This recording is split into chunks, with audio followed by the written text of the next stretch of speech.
ओम ओम ओम ओम। ओम शांति बाबा। ओम शांति। सभी श्रेष्ठ आत्माएं, भाई बहनों, श्रेष्ठ महान, हमारे कुल के बाहर के संपर्क संबंध मित्रगण सबको दिल से दुआएं, नमस्कार। और अभी जो है आया समय नवरात्र का, तो जय माता दी। माता दी कौन है? जगदम्बा सरस्वती। आप नहीं जानते? हम तो ऐसे मुंह से बोल देते हैं, आपको मैं समझाऊंगा थोड़ी देर में। अष्टभुजी बोलते हैं 8 भुजाओं वाली माता को। फिर वही जो मैं जो आपको जो है बाबा है जो हमें बताता है, जब प्रैक्टिकल होने के लिए, बिल्कुल प्रत्यक्ष होने के लिए, क्या कोई भी मनुष्य 8 भुजाओं वाला हो सकता है? रावण को 10 शीश वाला हो सकता है? नहीं है। वो एक सांकेतिक भाषा है, एक उसका एक महत्व है। सिर्फ पहले के लोग ये सब उतना पढ़े लिखे नहीं थे, तो उसको उस हिसाब से बता दिया गया। अष्टभुजी, अष्टभुजी का मतलब ये है कि जो जय माता जी कहते हैं, कौन है जगदम्बा? पहली बात है, माता एक ही है। वैष्णव देवी अगर आप गए होंगे, हम भी एक बार पहले गए थे, तो उनको भी पिंडी के रूप में दिखाते हैं, निराकार, वो माता है, बहुत शक्ति है। और जो अष्टभुजी दिखाते हैं, ईश्वर ने, परमपिता परमेश्वर ने हर आत्मा को 8 शक्तियां दी हैं, उसका प्रतीक है 8 उनके हाथ, इसलिए अष्टभुजी बोलते हैं।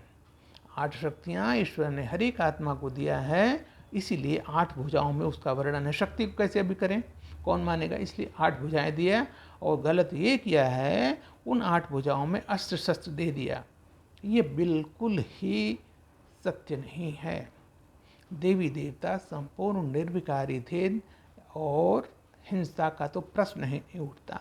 तो उनके हाथ में भी जो है, जो अस्त्र शस्त्र दिए हैं, उसका भी एक जो है स्पिरिचुअल, आध्यात्मिक अर्थ है। आप उसको सुनिए। अष्ट शक्तियाँ जो बोलते हैं, शक्तियाँ क्या है? ईश्वर ने हमें दिया है। जो विस्तार में हम बात करते हैं, बहुत बड़ी बड़ी बात करते हैं, उसको बिल्कुल सार में करने की शक्ति दिया है। बहुत बड़ी शक्ति है, सूक्ष्म है लेकिन बहुत प्रभावी है। कोई भी चीज़, बहुत बड़ी बड़ी बात जब हम करते हैं, जो गप फेंकते हैं, उसको नहीं, उसको बिल्कुल सार में, छोटे में बताना, विस्तार को संकीर्ण करने की शक्ति। दूसरी है समेटने की शक्ति। जो भी चीज़ें हैं, बाहर बिखराव है आपके संकल्पों का, आपके कर्मों का, जो बिखरा हुआ पड़ा है, बिल्कुल उसको डिसिप्लिन करिए, अनुशासन में करिए, समेट लीजिए, ताकि उसको करने में आपको ना हो। ये भी सूक्ष्म है। सहन शक्ति, ये सब जानते हैं। आज के दिन में इंटॉलरेंस जिसको बोलते हैं, किसी को कुछ बोल दिए तुरंत तो भड़क जाएगा, नहीं, आपके अंदर सहन शक्ति होनी चाहिए। ठीक है, वो जो भी बोल रहा है, गलत बोल रहा है, सही बोल रहा है, अपने जो संस्कारों प्रति बोल रहा है, वो खराब हो सकता है, बुरा हो सकता है, लेकिन आप क्यों भड़क रहे हैं? आप तो अच्छे हैं ना, मैं तो अच्छा हूँ, मैं उस पर रिएक्ट क्यों कर रहा हूँ? इसलिए सहन शक्ति होनी चाहिए। किसी के गलत व्यवहार, गलत बोल के प्रत्युत्तर में आपको वैसी भाषा का प्रयोग नहीं करना है, वैसा बर्ताव नहीं करना है। सहन शक्ति। समाने की शक्ति। आजकल जो बोलते हैं, मैंने एक बात सुना, उसमें नमक मिर्च मिला करके दूसरे को बोला, तीसरे को बोला, मिस बोलते हैं कुछ हद तक के पेट में पचता नहीं है। संभाल लीजिए। किसी की ने आपके साथ ये गलत किया, उसको मतलब प्रसारित मत कीजिए, उसका प्रचार मत कीजिए। ठीक है, बोल दिया, उसको संभाल लीजिए। किसी एक की भाषा, किसी एक के बोल को दूसरे के साथ शेयर मत कीजिए, ताकि उसको बुरा लगे, उन दोनों के अंदर आपस में नो, संभाल लीजिए। क्योंकि उसका जो है, अगर आप करते हैं, आपको उसका दोष मिलेगा। परखने की शक्ति। दुनिया में रहना है, बहुत सारी चीज़ें हैं, तरह तरह के लोग हैं, एक दूसरे को परखना बहुत ज़रूरी है। ईश्वर ने हमें वो शक्ति दी है परखने की, क्योंकि कार्य में सफल तभी होंगे जब आप परखेंगे, नहीं तो धोखा खाएंगे, फेल हो जाएंगे, नुकसान हो जाएगा। परखने की शक्ति दी है, बहुत सारी विधियां बताई हैं ईश्वर ने, उसके मुताबिक जो भी संबंध संपर्क में आते हैं, चाहे बिजनेस हो, परिवार हो, बाहर भीतर हो, ऑफिस हो, परखिए कौन कैसा है। फिर आता निर्णय शक्ति।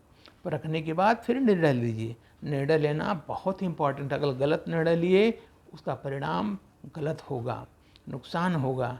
इसलिए परख करके सही निर्णय लीजिए, सही समय पर लीजिए। और निर्णय शक्ति का बाबा बोलता है, ये जो शक्तियाँ बता रहा हूँ 8, उस कौन सी शक्ति की आपको कब ज़रूरत है, वह निर्णय लेके उस शक्ति को इमर्ज कीजिए। आपके अंदर है, हमें विश्वास ही नहीं होता। जैसे हनुमान जी को बोला गया था आपके अंदर ये शक्ति है, आपके अंदर वो सभी शक्तियाँ हैं। तो जिस सिचुएशन में, जिस परिस्थिति में जिस शक्ति की आपको आवश्यकता है, उस शक्ति को इमर्ज कर दिए। इसको बोलते हैं निर्णय शक्ति, सामना करने की शक्ति। जो भी आपके सामने परिस्थिति है, कोई ऐसी चीज़ आ जाए जिसमें आप डिस्टर्ब होने वाले हैं, उसको सामना करें। सामना इसलिए करें कि आप सर्वशक्तिमान की संतान हैं, मास्टर सर्वशक्तिमान। ईश्वर हमेशा आपके साथ है, सर्वशक्तिमान महाकाल। आप उसका इस दृढ़ निश्चय के साथ सामना कीजिए। हिंसा नहीं करनी है, कोई भी गलत वचन नहीं बोलने हैं।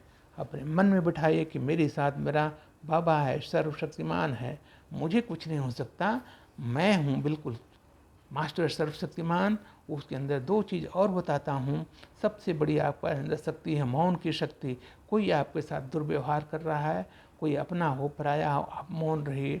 दूसरा है मुस्कान, आप मुस्कुरा दीजिए। कोई भी आपका तिरस्कार कर रहा, अपमान कर रहा, मुस्कुरा दीजिए। अपने आप उसके साथ जो रिफ्लेक्शन आपके वाइब्रेशन का जाएगा, अपने आप शांत हो जाएगा, अपने आप को खुद दिखेगा, माफ़ी मांग लेगा आपको। तो सामना करने की शक्ति हिंसा से नहीं, अपने श्रेष्ठ विचारों से, संकल्पों से, कर्मों से, बोल से। फिर आता है सहयोग की शक्ति। ये समाज है, समाज सबके सहयोग से चलता है। यह इतना बड़ा जो ब्राह्मण परिवार हमारा है, ब्रह्मा कुमारी का, एक दूसरे के स्नेह, सहयोग और सेवा से सफल होता है।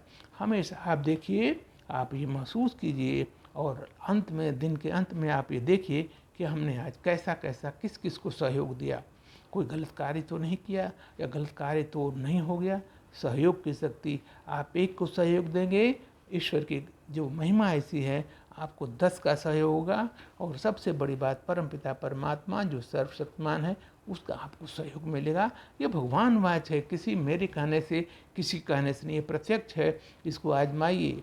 तो ये अष्टभुजी जो हैं, जो है महारानी जिसको बोलते हैं जय माता, जगदम्बा सरस्वती हैं, उन्हीं का स्वरूप है। बोलते माता शैलपुत्री, ब्रह्मचारिणी, चंद्रघंटा, कुष्मांडा, स्कंद माता, कात्यायनी, कालरात्रि, महागौरी, सिद्धिदात्री। ये 8 हैं। अलग अलग कोई देवियाँ नहीं हैं, उनकी शक्तियाँ अलग अलग हैं, इसलिए उनका नाम अलग अलग रख दिया। माँ एक ही है, जगदम्बा एक ही है, उसके स्वरूप एक ही है, लेकिन वो हमें समझ में नहीं आ रहा था उस समय। तो लिखने वाले ने, बनाने वाले ने, धार्मिक पुस्तक लिखने वाले ने ये वर्णन कर दिया, ये अलग अलग माता है, उनका अलग अलग स्वरूप दे दिया। वही शक्ति है, माता एक ही है, लेकिन वो निराकारी है और अहिंसक है, कोई हिंसा नहीं है। उसकी जो है, जो हाथ में अस्त्र शस्त्र दिए हैं, उसका मतलब है कि वो शक्तियाँ हमारे पास हैं। उन शक्तियों का हम इस्तेमाल करें, अगर उनकी पूजा करते हैं, इसमें भाव रखते हैं, ताकि हम वैसा ही सफल रहें, अपने आप को जो है ना दृढ़ बना के रखें, सफल बना के रखें। ये नहीं कि आप हिंसा करें, नहीं। तो ये जो है, आप नवरात्र आ रहा है, इसलिए मैं आपको संक्षेप में बता रहा था कि माता हैं, अष्टभुजी हैं। अष्टभुजी का मतलब वो 8 शक्तियाँ जो अभी मैंने आपको बताया, हर एक आत्मा को इस परमात्मा ने दिया है। सिर्फ आपको रियलाइज़ करना है कि यस, मेरे अंदर वो शक्तियाँ हैं। माता के पास जाते हैं तो आप देखिए उनके हाथ में जो चीज़ें हैं, वो हिंसा के लिए नहीं हैं, वो बनाने वाले ने बना दिया, वो परंपरागत चली आ रही हैं।